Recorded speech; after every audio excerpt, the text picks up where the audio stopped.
Our Webb Space Telescope captures a cosmic ring, the team behind our upcoming Psyche mission, and the unique thing about a star that was ripped apart by a black hole.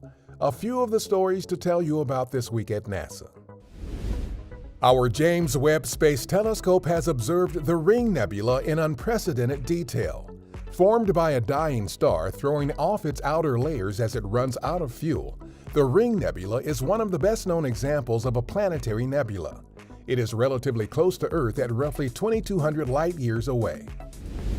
Our Psyche spacecraft is targeted for launch no earlier than October 5th to a metal-rich asteroid also named Psyche.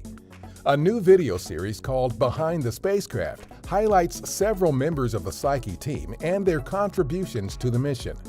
The videos are being released on several of our Jet Propulsion Laboratory's social media platforms. The mission could help answer fundamental questions about how rocky planets like Earth formed and about the formation of our solar system.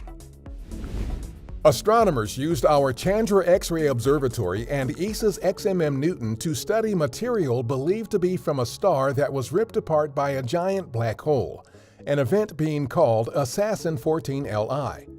The relative amount of nitrogen to carbon astronomers found indicates that the material weighs about 3 times the mass of our Sun, which would make the star in Assassin 14Li one of the most massive ever seen ripped apart by a black hole to date.